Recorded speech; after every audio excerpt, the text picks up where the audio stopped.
I think that the vision that President Biden and the administration has laid out, you're right, has surprised a lot of us in a positive way. And in the detail and the thought that's here, the scope of it is really encouraging, except I think the how, that 2.2 trillion, 2.25 over 8 years, I have serious concerns that it's not enough to realize the very inspiring vision that Biden has advanced. And so I believe that those of us here, especially as progressives within the Democratic Party, we know that there is so much more opportunity here. And in order for us to realize this inspiring vision, we need to go way higher.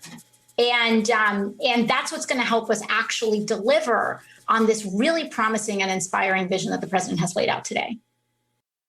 And that is basically what happens when you hire a bartender. I should say, when you vote for a bartender to be a politician. They literally have no sense of where money comes from, especially because AOC's never made any money. She's never held a real job where she's been forced to bring, where she's actually been forced to bring value to a company. She was a waitress, and she went from being a bartender to being a politician. She went to school, and then from there became a politician. And unfortunately, this is the result when you just basically put anybody in a position of authority. They're just like, hey, shit, let's just, what do I mean 2.5? Let's do 10, as AOC calls for $10 trillion. Now, in the Biden's infrastructure bill, the reason that I talk about this is because there are a series of bills that are being put forth that will result in the collapse of the country. As other countries will see America literally printing money hand over fist, and it's just not going to be tolerated.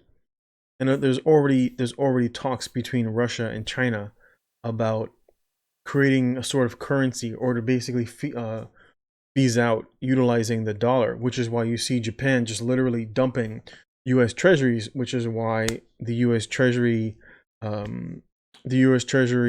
interest rate is heading higher. It's because people are just basically dumping treasuries because the yields are negative. Now, of course, this is a really nice headline. It says Biden infrastructure bill, clean energy may be a windfall for investors. And that should automatically let you know where most of that money is going to go. As this is President Joe Biden infrastructure initiative and the measure it contains to curb climate change. And this is all BS. This whole climate change nonsense is just a literally new scam for the government to give basically money to the wealthy, to those who are already positions of authority. It says may be tailwind for investors in so-called sustainable or ESG funds. It goes on to say, here's what financial advisors are recommending. And of course, the media is literally just an extension of the government. They're just the puppets that are being told what to say. This is what you're going to promote, and this is what the people are going to hear on social media, on the radio, on the TV, on cable, etc. Because they want people getting used to hearing this, and people are like, "Oh, it's great infrastructure. Yeah, we're gonna build back America." It's like, no, man. It's just like, I don't know how people still believe any of these people. And of course, there's talks about raising taxes, and they're like, "Yeah, we're gonna tax the rich." And then meanwhile, what was it? The 55 top companies that literally pay nothing in the way of federal income tax. But you keep thinking that the rich are going to get taxed. Those taxes are going to be levied upon you either through service reductions or via inflation, which is more likely going to be a combination of all of it, as the government goal is literally to inflate the currency into oblivion. Now, there's a new bill, I should say a new bill, but there was a bill that was proposed. I believe this was sometime during 2020, and unfortunately, fortunately, it did not get the votes that it needed to come to fruition, but it's making the rounds again, and it's gaining a bit of popularity among people like Chuck Schumer. And this is Bill HR 6553, and it's called the Automatic Boost Communities Act, and it's by Rashida, I believe it's pronounced Taleb. Forgive me if I'm wrong. She is the 13th Congressional District representative from Michigan. And of course, she is a Democrat. Now, what does this bill entail? Which is what we're going to go over right now. I'm going to read the bill. And it says here, the summary is, in response to the current Rona crisis, it says the Automatic Boost to Communities Act would immediately provide U.S. debit card preloaded with $2,000 to every person in America. Each card would be recharged with $1,000 monthly until 1 year after the end of the crisis, of the Rona crisis. This is the second part, is guaranteeing universality. So basically, what do they mean by every person? And so this is what it in details. It says dependents. It says dependents. So a couple with 2 children would receive 4 times $2,000, which basically would give them $8,000 in total. Non-citizens, including undocumented people, permanent residents, and temporary visitors whose stay exceeds 3 months. Individuals who do not have a bank account, social security card, or permanent address. So even people who are homeless living on the streets would get the $2,000 debit card. Now, this is going to be moving forward because this is how basically the federal government is going to come out with a digital currency. I believe it's called the Fed Now Act. And this is how they're going to introduce this and how they're going to enslave many people. There's people living in unincorporated territories or protectorates and Americans living abroad. So you could be retired, living in another country where the cost of living is nowhere near what it is in America, and you're still going to get the exact same amount of money, which you can then either draw out, as we will further read on. So you could be living in places like New York where things are very expensive, or you could be living somewhere in the Midwest where things are very inexpensive by comparison, and everybody will get the same amount of money. This is to ensure that this program is universal and comprehensive as possible. The U.S. Treasury will develop its list of eligible individuals in coordination with the Internal Revenue Service, the Social Security Administration, the Federal Election Commission, and every other relevant federal, state, and local Congress agency, including state-level Department of Motor Vehicles. Now, how are they going to fund all of this moving forward? Where are they going to get all this money, right? How are you going to fund $2,000 per person? There are 330 million people in this country, right? Just do that simple math. And this includes people who aren't even American citizens. You don't even have to be an American citizen. You can be here illegally, and you will equally be a sharer of the confetti that will be raining down from here. It's basically the helicopter money from the Federal Reserve. And so you might be thinking, well, shoot, they're going to be raising taxes. How the hell are they going to pay for all this money? They're like, yeah, we're going to tax the rich. No, because the prepaid cards would be distributed, it says, as U.S. debit cards and would be administered by the U.S. Treasury Bureau of Fiscal Services. It says these prepaid digital cash cards would be used to withdraw physical currency at regular ATMs or FDIC insured banks or credit unions, or make payment at point of sales terminals, as well as online. In addition, these cards could be topped up with additional funds as needed during and after the crisis. And this will be what is going forward. The goal is to release these funds that are basically going to come from the Federal Reserve in the form of a digital dollar. And this is what will move forward, because there will be no jobs. There will be no jobs. Currently, out of the 120 million who were working prior to the crisis, there are roughly between 40 and 50 million people who are unemployed. This is all cardholders, and interchange fees associated with the use of distributed cards would be waived for the duration of the crisis. The program would establish a common database of recipients, and this is the point, identified by name or, where available, employer identification numbers. Identifying information would not be shared with any other federal, state, or local agency.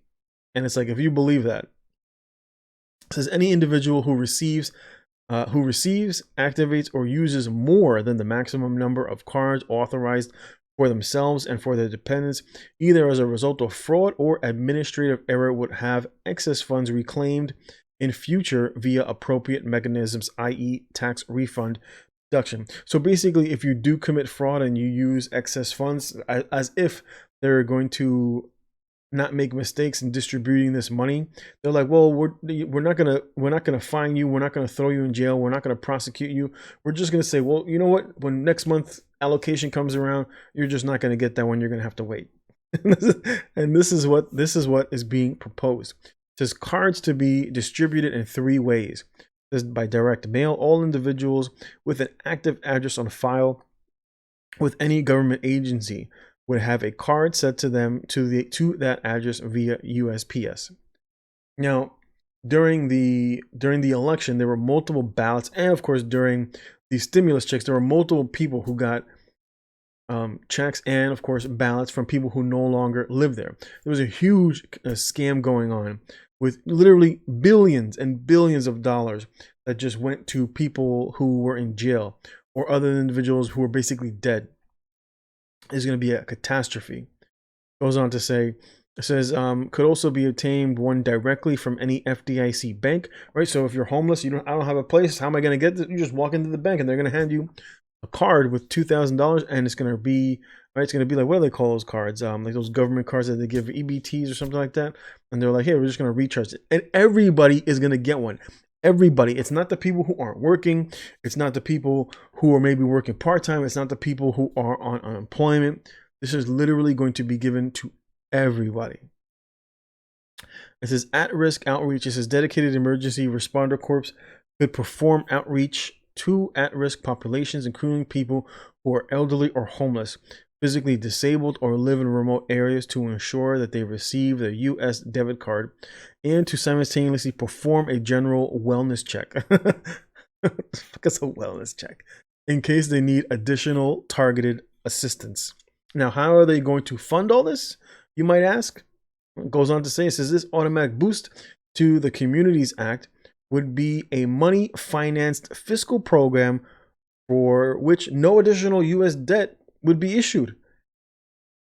And so how are they going to finance it? It goes on to say, instead, the program would be funded directly from the Treasury using its legal authority to create money via coin seigniorage, which is a statutory delegation of Congress' constitutional power of the purse, right? So that basically means the Fed goes burr.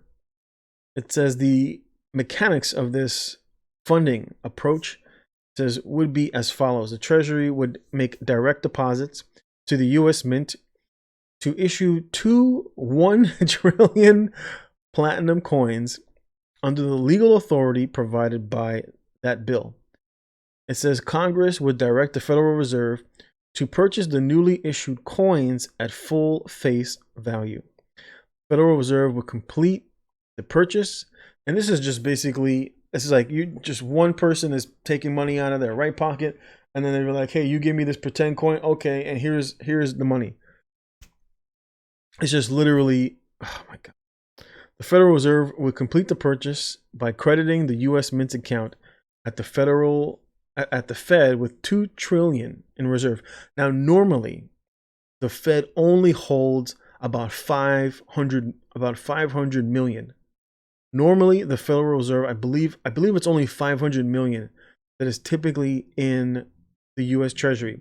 Because currently, why the Federal Reserve is not worried about interest rates going higher is because during 2020, there were funds that were issued to the Treasury that never got released in the amount of about 1.5 trillion. And so they said that they were going to whittle that all the way down. I believe it's 500 million or 500 billion. I forget. I should have looked it up beforehand. But I know like it's usually around 500. They have about 3 times as much in there, which is why currently they're not worried about the interest rates, is because they're going to use that money to buy more treasuries.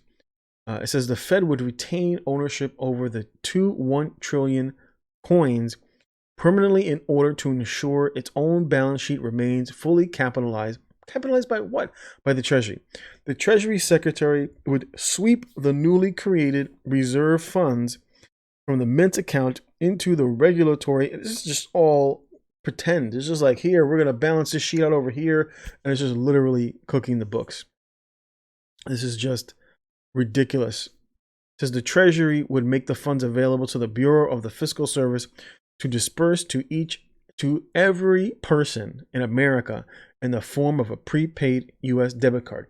Now, I think they're probably going to put some sort of like limitations, meaning that moving forward, like you'll have to spend the money within like a lot of time. The reason that they're doing this is because the velocity of money has stalled almost to a crawl, because nobody wants to go out and spend money, because people realize that, you know, Powell has been talking about inflation is inflation and inflation. Like we're waiting for inflation. So people are seeing it. They're seeing it in their food prices. They're seeing it in their gas prices. You're seeing it in the price of lumber. You're seeing it in the prices of new homes. People are going out, they're buying homes, and they're spending $100,000 over asking price, $200,000. Somebody spent $600,000 over asking price in Canada. And this approach would preserve the historical separation between the fiscal and the monetary policy. And it's like, how does that work? How are you and avoid financial entanglements, right? We heard that one with Jada Pinkett Smith, between the Treasury and the Federal Reserve, which would eventually undermine the independence of the Fed. And there is no such thing as independence of the Fed. It says in the long term, the card infrastructure should be converted into a permanent Treasury administered digital public currency wallet system. And this is the point: to serve as a privacy respecting e-cash complement to the universal Fed accounts and postal bank accounts for all. This proposal should be accompanied by progressive tax reform to ensure that the emergency relief provisioning does not exacerbate income or wealth inequality in the long term. And this is exactly what this bill is going to do, because when you give people money, when you print, when the government literally just prints all of this money, just like Joe Biden is going to do with the infrastructure bill that is primarily going to go into the hands of big businesses. I know people thinking that the roads are going to get fixed and this is X, Y, and Z is going to get fixed. It's not going to happen. A lot of that money is going to go into BS projects that are just going to pretend that they're, you know, creating renewable energy in the form of windmills. And we already saw how that worked out in Texas, right? When Texas had that freeze, the windmills didn't do shit, right? And they've tried renewable energy. They tried it under Obama. It was a catastrophe. It was a huge failure. It was an epic failure under the Obama administration. And it will continue to be an epic failure under this new administration. But even worse is the amount of money that is going to be printed.